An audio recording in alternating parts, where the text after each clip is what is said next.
Mesdames, Messieurs, vous êtes sur Reflet d'Afrique Télévision et c'est un plaisir de vous retrouver pour un tout autre numéro du Point de l'économie. Ouvrons cette édition par l'information et on trait à la révision du budget 2025 de l'État camerounais. 418 milliards de francs CFA, c'est le montant augmenté sur le budget 2025 du Cameroun grâce à de nouveaux emprunts. Le 11 juillet dernier, le président Paul Biya a signé pour la 8e année consécutive une ordonnance modifiant la loi de finances en cours. Le texte qui attend d'être voté par le Parlement prévoit de porter le budget de l'État à 7 735,9 milliards de francs CFA, soit une hausse de 418,2 milliards de francs CFA par rapport au budget initial. Cette modification budgétaire intervient dans un contexte économique en mutation avec des répercussions directes sur les priorités gouvernementales. L'ordonnance numéro 2025 par 001 redistribue les ressources entre le budget général et les comptes d'affectation spéciale, révélant les nouvelles orientations du pouvoir exécutif.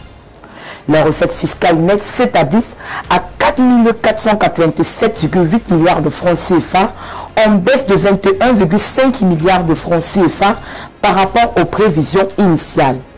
Le secteur de l'éducation reste privilégié avec 577,3 milliards de francs CFA pour les enseignements secondaires et 311,4 milliards de francs CFA pour l'éducation de base.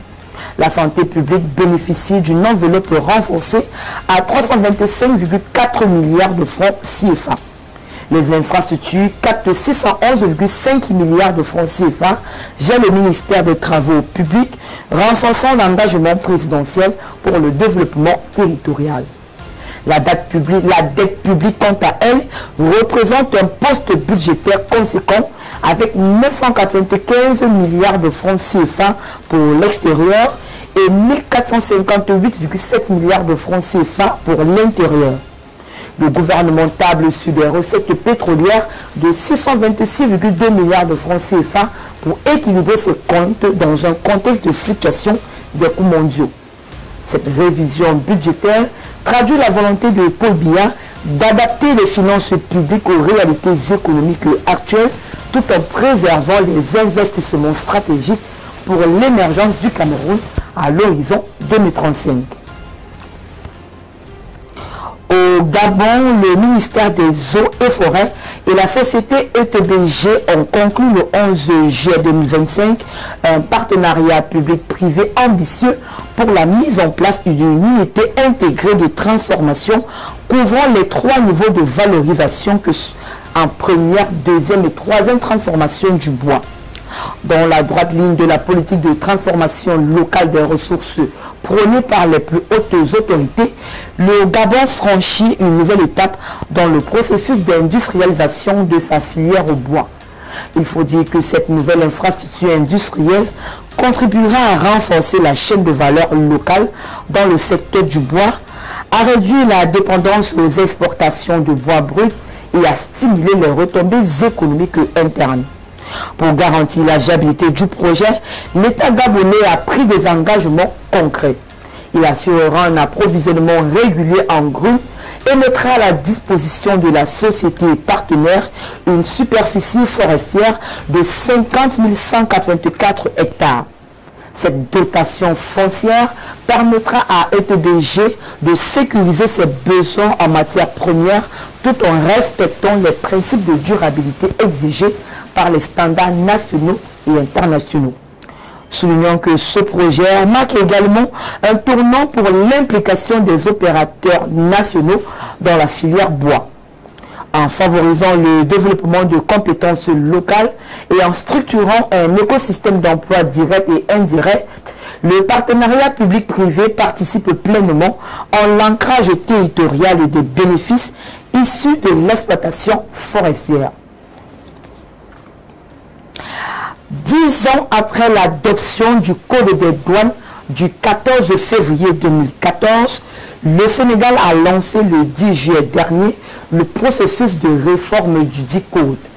Le nouveau texte qui doit s'aligner sur la vision 2050 devra refléter les ambitions du gouvernement en matière de performance, d'efficacité, de redevabilité et d'adaptation aux mutations contemporaines. L'administration douanière prévoit une autorisation poussée des procédures, une dématérialisation complète des services et une simplification drastique des démarches administratives. À travers une simplification audacieuse des procédures et une dématérialisation intégrale des formalités, la réforme permettra d'enlever les goulots d'étranglement tout en instaurant une planification logistique et financière optimisée des opérations commerciales. Soulignons que de 2019 à 2023, les banques sénégalaises ont collecté 6 633 milliards de francs CFA, un montant équivalent au budget de l'État en 2023. En 2024, les recettes ont augmenté de 13% par rapport à l'année précédente, atteignant 1613 milliards de francs CFA. Ce projet de réforme du Code des douanes sénégalaises reflète donc la volonté du pays de se doter d'un cadre douanier à la hauteur des standards internationaux. Il vise non seulement à fluidifier les opérations commerciales, mais aussi à renforcer la lutte contre la fraude et la corruption, tout en facilitant le travail des opérateurs économiques. Le nouveau code entend moderniser les outils de régulation tout en renforçant la compétitivité du pays. Parlons de construction du premier tronçon de l'autoroute Lagos-Calabar pour dire que le Nigeria a obtenu un prêt de 747 millions de dollars pour son financement. Cette facilité de financement obtenue le 10 juillet dernier est destinée au premier tronçon de 47,47 km, tandis que le coût total du projet est estimé à environ 11 milliards de dollars, avec une durée de réalisation prévue sur 8 ans. Selon le porte-parole du ministère des Finances, Mohamed Manga, elle a été coordonnée par Deutsche Bank et implique plusieurs autres bailleurs de fonds tels que la First Abu Dhabi Bank, la Banque africaine d'import-export, le Bureau des exportations d'Abu Dhabi, la Banque d'investissement et de développement de la CEDEAO, ainsi que Zenith Bank. La première phase de l'autoroute financée par le prêt est déjà achevée à environ 70%. L'autoroute entière, construite en béton armé continu, devrait s'étendre sur 700 km et devrait être achevée dans environ 4 ans.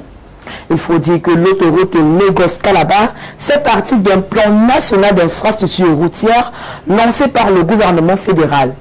3 autres grands axes sont concernés, notamment Sokoto-Badagari, long de 1068 km, Calabar-Abuja, 482 km et Akwanga-Jos-Boshin-Gombe, 439 km. L'objectif est de moderniser le réseau routier, réduire les embouteillages, améliorer la sécurité et renforcer l'intégration des territoires. Ces projets visent aussi à poser les bases d'un transport multimodal plus performant à l'échelle nationale. Mesdames, Messieurs, c'est ici que nous refermons cette édition du Point de l'économie. Merci de l'avoir suivi. Les programmes se poursuivent sur Reflet d'Afrique Télévision.